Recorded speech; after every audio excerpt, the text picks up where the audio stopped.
Hey everyone, Brendan Snyder here. How are you? Thanks so much for joining me and welcome to New Concert Trends That Suck. There's a lot of things going on out there these days. A lot of this is announcing of shows before artists are fully locked in, not disclosing the full details before the concert tickets go on sale, the use of backing tracks or support vocalists on stage, artists that are not performing up to par, which ties into the last one, bands that are going on the road with no original members. These are all things that I think are these new trends and concerts, and they suck. So welcome to the second episode and or part two, however you want to look at it, where I'm going to review the Back to the Beginning, the Black Sabbath farewell show. I'm going to talk about Kiss and how they have rebranded their upcoming show that they're doing, completely changing everything in it, whether good or bad, and just a whole bunch of other gripes. So stick around for all that. We'll get into it here in just a bit. But before we start, if you're new to my channel and you haven't already hit the subscribe button, please do. Also leave a comment, hit like. All those things do help support my channel. I'd greatly appreciate it. And of course, as an added bonus, by turning on notifications, you'll never miss an episode and stay up to date on really cool things like this with New Concert Trends That Suck Part 2. Right? So we're kicking off, and really the theme of this episode is the rebranding of shows after they have already been announced.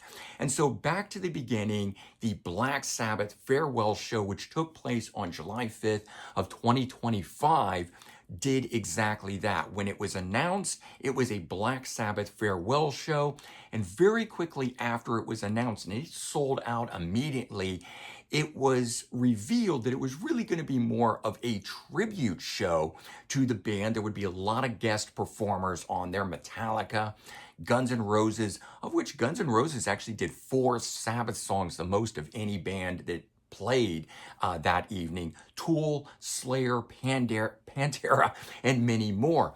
Then it was later announced that Ozzy would do a solo set, and it really kind of became all about saying goodbye to Ozzy. We've known that he's had health issues for a very long time. He wanted to get back out on the road and do a farewell solo tour. He wanted to play one last show with all 4 original Black Sabbath members. None of that really was able to come to pass, and I think that's where this concert came into being. But instead of being upfront about it and talking about all of those things and saying this is really about saying goodbye to Ozzy, he's in poor shape, but he's going to come out and give it to us one last time, it wasn't promoted as such. And then it's talked about how he's working out in the studio and or in the gym, and he's gonna be able to, get up there, give it his all, and do everything. But as time progressed and we got closer and closer to the show, they talked about how Ozzy would probably be seated for at least some part, maybe all of the show. And of course, as we know, he stayed seated for the whole show. I'm going to touch more on that later on.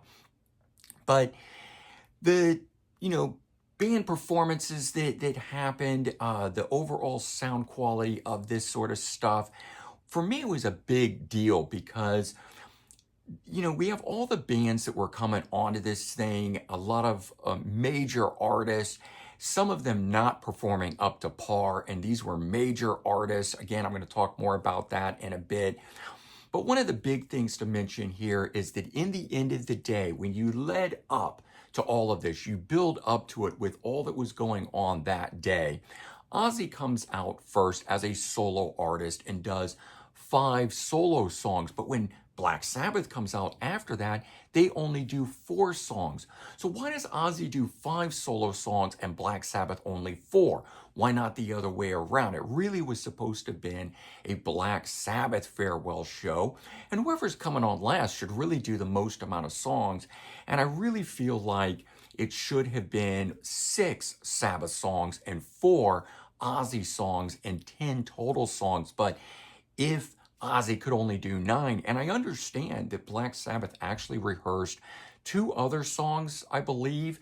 They didn't end up doing them. Was that because Ozzy just really couldn't do it in the end of the day, and they stopped at only 4 songs? I don't know. I'm sure more information will come out about this as things progress. But all in all, I have to say the way this whole show was set up left a little to be desired in the end of the day. And I don't think that that's anything against Tom Morello, who was sort of band leader or the person who was organizing all of this stuff. I think he did a great job with what he was given, but I think he was also given a lot of constraints on it. In all, the Ozzy Osbourne set, if you didn't tune in for any of this, and it's all over YouTube, you can check it out that way. He performed I Don't Know, Mr. Crowley, Suicide Solution, Mama, I'm Coming Home, and Crazy Train. But he didn't do No More Tears, and I was really surprised about that. Don't know if they rehearsed it, but to me, I think that song over Mama, I'm Coming Home should have been performed. That said, I also think Mama, I'm Coming Home should have been the last song that he did. And maybe it should have been the last song of the night. But all in all, I do think the song selection was just a little surprising. I'm surprised they chose Suicide Solution over other songs that are in there. I Don't Know, Mr. Crowley I get, Crazy Train I get, I even get Mama, I'm Coming Home. But how this was all selected, who knows? Did it have to do with Ozzy's voice? Was it just the 5 that he wanted to do? Are these his 5 favorite songs? There wasn't a lot of Ozzy solo material performed by the other bands. But what I did find really strange about the whole thing is that a lot of songs were duplicated throughout the night. And Mr. Crowley is one of those songs where we had Jack Black doing a piped in video, pre-recorded video performance of it, taking away from when Ozzy would do it. I don't think any of the songs that Sabbath or that Ozzy performed should have been performed by anyone else, and really kind of strange in how they chose what they chose. The Black Sabbath set War Pigs, NIB, Iron Man, and Paranoid, and not performing their signature song, the title track off the debut, Black Sabbath, really surprised me. Now, I know they opened the show with Black Sabbath as a video montage, the history of the band. Probably a great song to do that, but if you're really going back to the beginning, the last song performed should have been Black Sabbath. Back to the beginning. Not start with the beginning and then end up somewhere else throughout this. But why also did they not perform more songs from later in their career?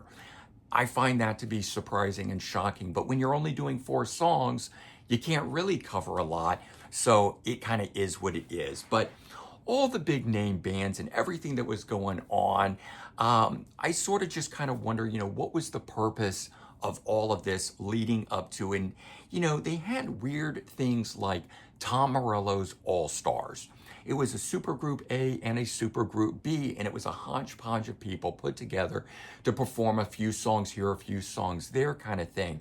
It wasn't actual supergroups. If it was groups that were real, that had come together for this thing, and we're going to do something, I could understand it. But to call it a supergroup, it's just a group of guys that got together to jam. Tom Morello's All-Stars, but I could have easily done without that. I could have easily done without the drum off that took place. Basically a drum solo in the middle of this. We had 18 different performers overall, including solo Ozzy and Sabbath. And why did we need a drum solo in the middle of this thing? Because it's typical to concert. Nobody likes drum solos. Give me a break. There's rarely have I ever seen one that has actually intrigued me all the way through.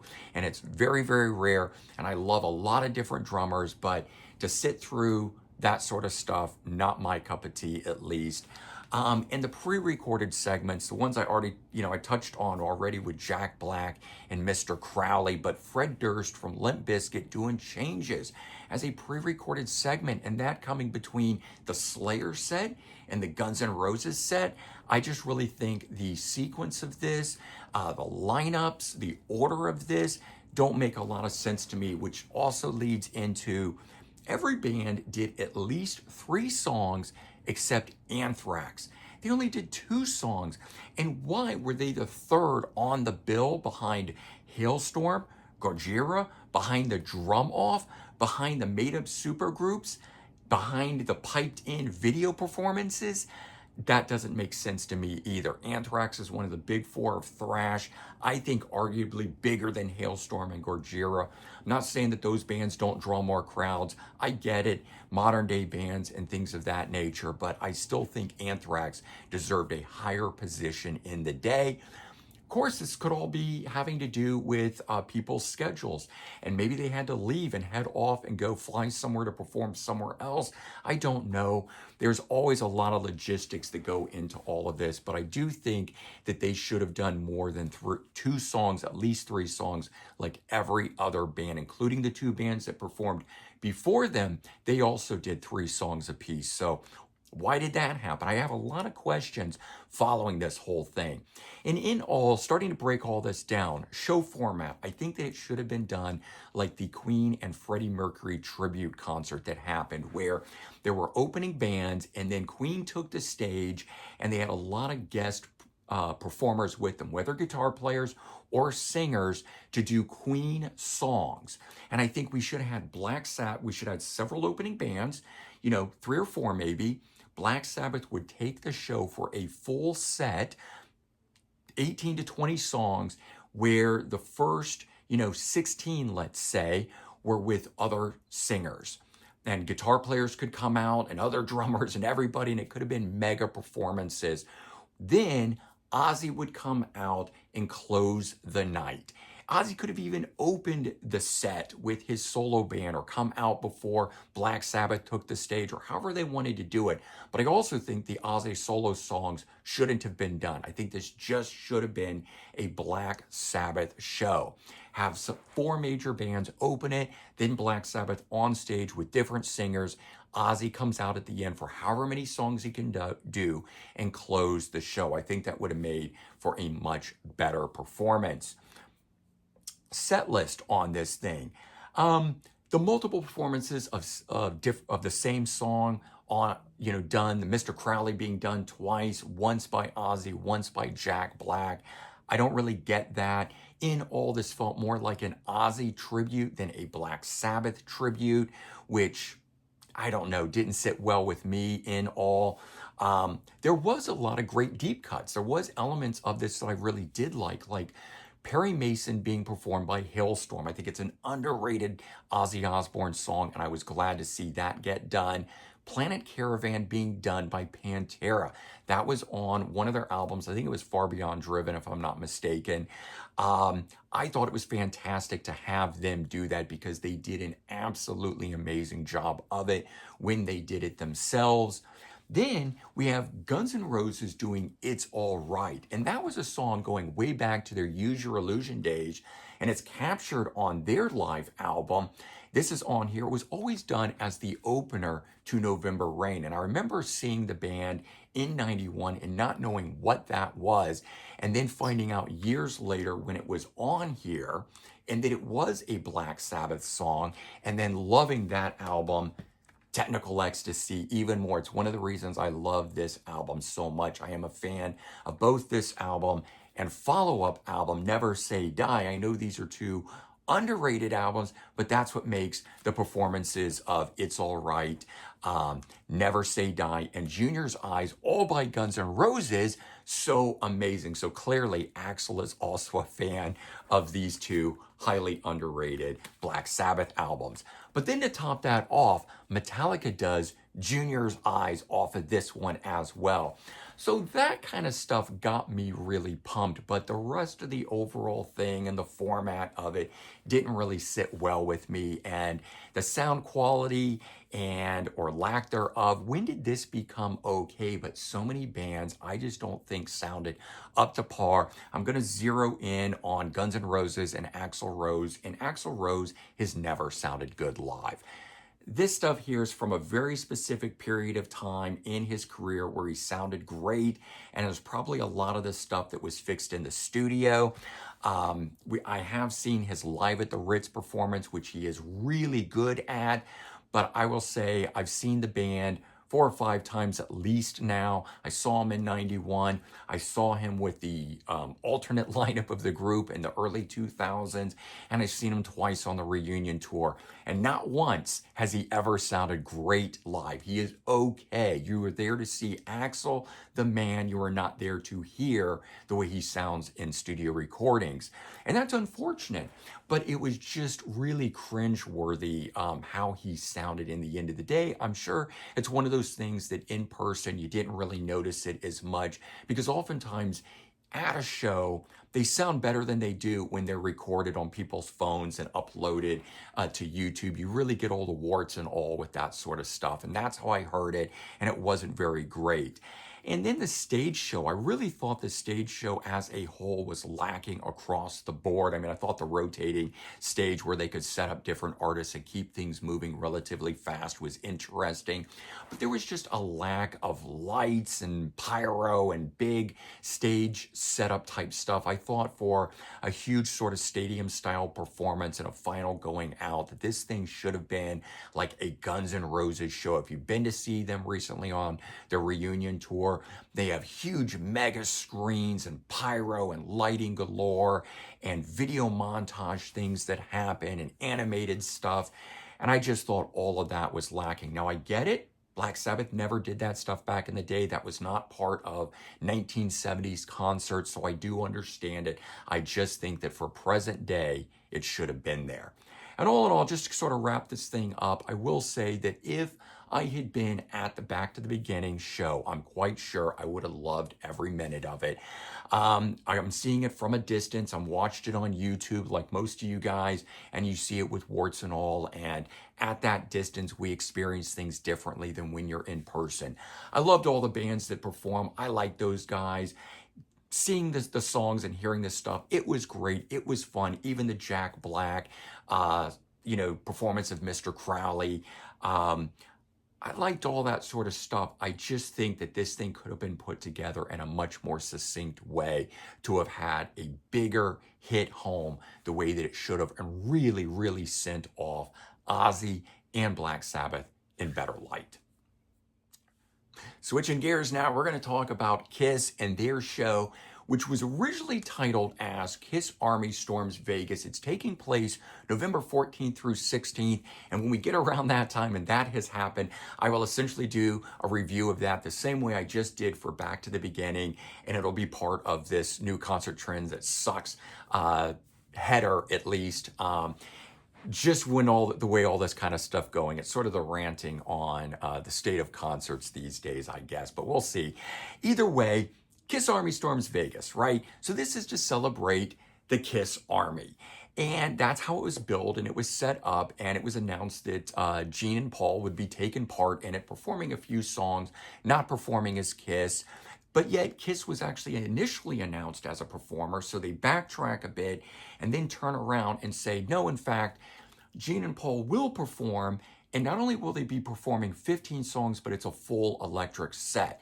So immediately right out of the gate, they started changing things. And then shortly after that, Paul Stanley announces that the event is going to be going through some major changes, which ultimately leads to a complete rebranding of everything. And this is no longer called Kiss Army Storms Vegas. It's now called the Kiss Cruise Landlocked in Vegas, which I agree, all of that sounds like it's much better. The Kiss Cruises have been very popular. People love those things, the way they're set up, all the different bands that take part in it, and it's a celebration of Kiss. Whereas Kiss Army sounds like Kiss isn't even part of it, and it sounds like, well, it's just a fan event. And I bet you it wasn't selling very well. And so they decided they needed to rebrand it. And even if Kiss wasn't going to perform, how do you guarantee that everyone's coming out for it? Well, I guess the Kiss Cruise is a known brand. And I don't know if the people that run that versus the people that were running the Kiss Army event, and they needed to insert new blood or money or backers or whatever. And so they're like, well, we'll come in, but you got to call it this. Either way, it's now called Kiss cruise landlocked in Vegas. But the entire artist list updated, the activities have updated in this. The additional performers that have been added, I think, is really what is going to sell this. So we still have Kiss and or at least Gene and Paul performing 15 songs, electric set.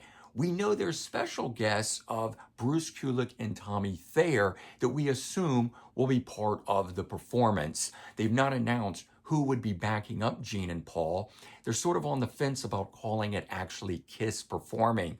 And so far, no mention of Eric Singer, which is bumming me out. And again, why are we this late in the game of a show that has been rebranded and we still don't know all the details? We don't know who is backing up playing guitar and playing drums for Gene and Paul, or whether it's a Kiss show.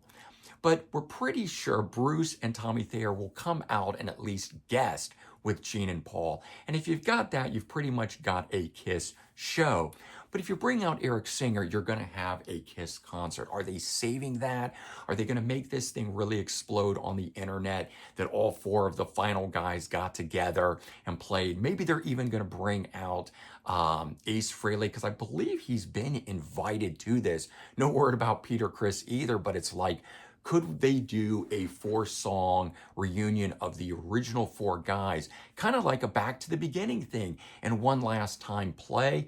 I don't know. I think they're saving that for a Back to the Beginning type event that Kiss will do down the road in 5 years from now again. But right now they're trying to make money off of this thing. I mean, Kiss is constantly looking for ways to make money. That said, remember, Kiss has sold the name, the brand, their likeness, their catalog, everything to these people. Remember, those are the ones that are doing the Avatar style show that's supposed to come out 5 years from now or whenever it is.